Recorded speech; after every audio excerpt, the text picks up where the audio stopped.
बिनि सायाव आलदायै जेबो सानाखै आरो राजखान्थियारि भाबै जोङो बिजेपि एजिपि बिपिएफनि जिथु एलायन्स बे एलायन्सआ दं दाबो आरो थाबाय थागोन। बे बिटिसिआव गभर्नर खुंथायखौ लानानै गोबांनि गोसोआवनो मोनसे सोंलु फैदों जे मानो गभर्नर खुंथाया जाखो आरो सरकार हिसाबै जिहेतु प्रटेक्शन होनो हायोमोन नाथाय प्रटेक्शन होयिनि आन्दोआव माबाफोर एलायन्सनि गेजेराव गोरोन्थि सानज्लायनाय बा माबा मोनसे बेबायदि फारागथि फैनाय जादों नामा बे जाहैबाय मानसिफोरनि गोसोनि सोंलु नाथाय बेबायदि जेबो जायाखै। आसाम सरकारा बिटिसिनि जिथु खुंथाय बे खुंथायखौ दानि जिथु कर'ना भाइरासखौ लानानै जानाय इमारजेन्सि सिटुएसन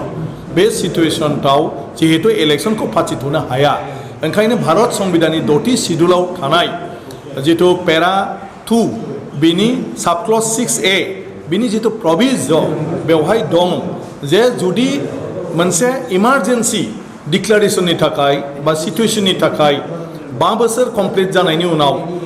इलेक्शन जुदि फाथिनो हायाब्ला अब्ला गभर्नरा गावबो जुदि सानो जे इलेक्शन फाथिनो हानाय आबहावा गैया अब्ला बिथाङा माने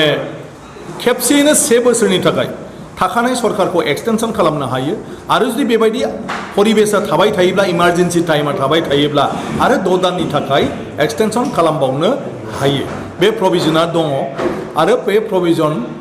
थानाय हिसाबैनो आसाम गभर्नमेन्टआ दानि बिटिसि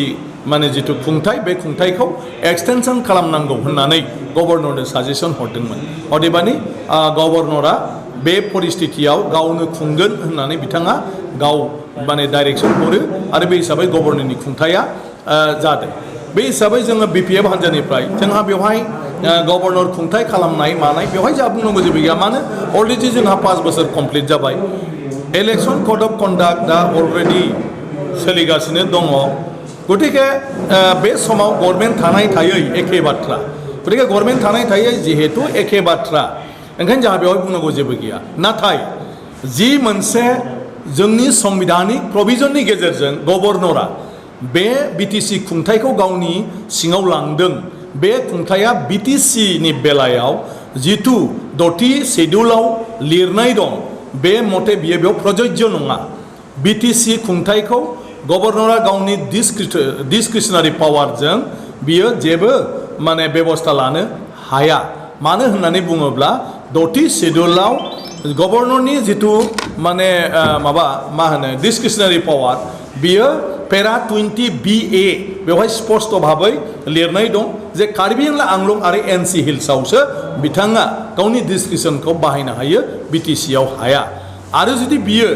गावनि डिसक्रिशनारि पावारखौ बाहायोब्लाबो बियो स्टेट गभर्नमेन्टनि जिथु प्रप'जाल बे प्रप'जाल मथे आरो गाव माबा मोनसे सानदोंबा स्टेट गभर्नमेन्टनि एप्रुभेल मथेसो बियो खालामनो हायो जेखौ दानि खुंथाय गोहोखौ गावनि सिङाव लांनायाव बा गभर्नरनि सिङाव लांनायाव बेखौ खालामनाय जायाखै। गतिके बे संबिजितनि मोनसे बेरेखा आरो बे जाहैबाय जोंनि 6 शेड्युलनि इयुनाव फैबाय थानाय समाव माने मोनसे गिख्रंथाव खैफोद। मानो दिनै बिपिएफ बिटिसिखौ नायनो हायिनि सोरबाया मोजां जादों होननाया माने जेबो गिदिर बाथ्रा नङा। नाथाय गाबोन समफोर जायखि सरकार सालाया बेखौ जुदि आसामनि गभर्नर बा आसाम गभर्नमेन्ट जेब्लानो गोसो जायो माबा मोनसे जाहोन दिन्थिनानै जुदि गभर्नरा बेखौ सिफायनानै होयोब्ला आरो गावनि आखायाव जुदि गोहोखौ लांबाय थायोब्ला होमबा बे बड'लेण्ड टेरिटरियेल काउन्सिलनि खुंथाया मालाबाबो बड'लेण्ड ओनसोलनि रायजो राजानि आखायाव थानाय नङा। गतिके बे मोनसे गाज्रि मोनसे उदाहरन जानानै थागोन बियो एग्जाम्पल जानानै थागोन। ओंखायनो माने बेखौ बिपिएफ हान्जाया समर्थन खालामाखै खालामनायखौ जोङो होबथाया नाथाय जों बे लामाखौ जों समर्थन खालामा जेराव 6 शेड्युलनि थाखाय प्रटेक्शननि बेबस्था दं जेराव प्रभिजनबो दंखायोमोन बेवहाय संबिधानखौ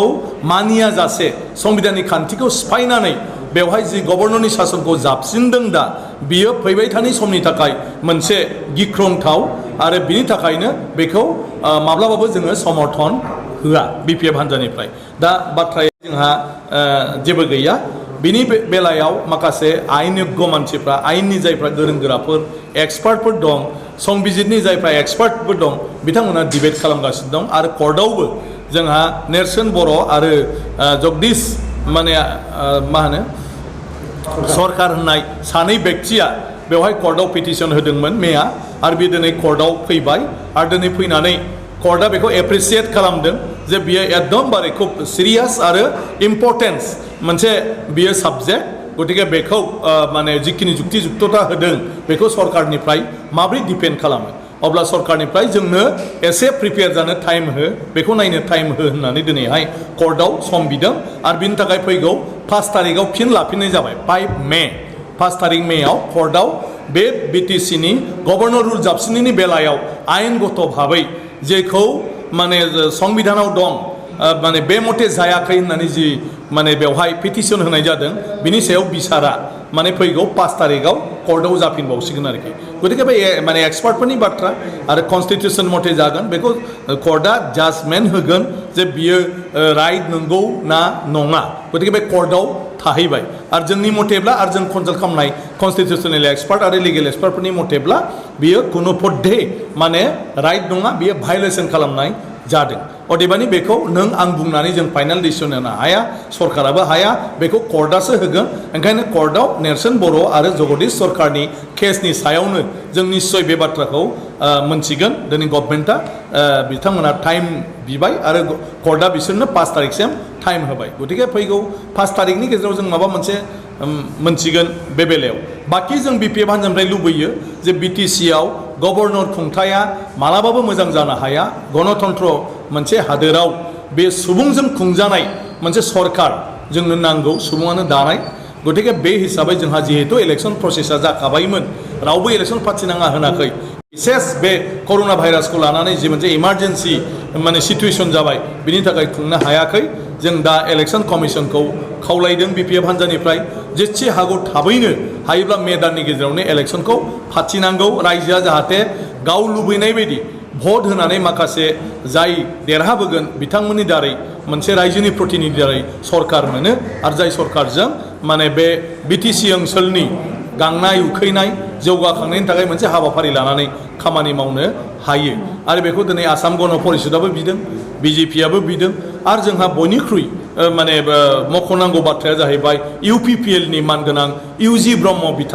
बिथाङाबो बुंदों जे गभर्नर सासना गोबावब्ला बे मालाबाबो समर्थन योग्य नङा आरो बिथाङाबो पार्सनेलि बेखौ समर्थन खालामा इउपिपिएलआ समर्थन खालामब्लाबो इउजि ब्रह्म बिथाङा गाव पार्सनेलि बेखौ समर्थन खामा होनदों जे थाबैनो दानसे बा दाननैनि गेजेरावनो बिसायख'थिया जानांगौ होननानै इउपिपिएलनि मानगोनां इउजि ब्रह्म बिथाङाबो बुंदों गतिके बयबो कनसियास मानसियानो मोनथिगौ बयबो राजनितिनि मानसियानो मोनथिगौ जे गभर्नर रुला मालाबाबो सुबुंनि समाजनि थाखाय मोजां जानो हाया सासे मानसिनि दैदेननायाव मालाबाबो मोजां मोनसे आब्रुथि गोनां बेवहाय माने सरकार जानो हाया ओंखायनो जों बयबो लुबैदों थाबैनो इलेक्सना जाथों आरो जों सानो दा ग्रीन एरिया बेखौबो जों बुंदों जोंनि बिटिसि एरियायाव सासेबो कभिड भाइरासनि एफेक्टेड मानसि मोनाखै थ' थारैनो जोङो दानसेनि गेजेराव बे बिटिसि एलेकायाव माखासे नांगौब्ला जेरैबायदि केम्पेन जेरै हाजार मानसि गेदारिं बेफोरखौ जोङो माने बाद दोननानै ओरैनो मोनसे माने फिसा गेदारिं बा माखासे नियम निति दिहुननानै बा जोङो बेबायदि मा होनो मेडियानि गेजेरजों केम्पेननि बेबस्था प्रग्रामफोरखौ खालामनोब्लाबो जों हयथ' इलेक्सनखौ फाथिनो हायो दा बिनि लामाखौ गभर्नमेन्टआ माने दिहुननो नागिरदों आरो इलेक्सन कमिसनखौबो खावलायदों आरो आसाम गभर्नमेन्टआ केबिनेटआवबो बेखौ सिद्धान्त लादों जे बिटिसिनि बे जेंनाखौ फोजोबनो थाबैनो जेरैखि जाया इलेक्सनखौ फाथिगोन गतिके जों मिजिं खालामदों इलेक्सना जायोब्लानो बेफोर जेंनाया गासिबो जोबलांगोन बाखि गभर्नर रुलनि सायाव जेफोर बाथ्रा दा दान्थे बिथान्थे जादों बियो कर्टआ बेखौ मोनसे जाजमेन्ट हैगोन आरो होमब्लानो जों मोनथिगोन जे जों साननाय बुजिनाया बियो नंगौ ना नङा।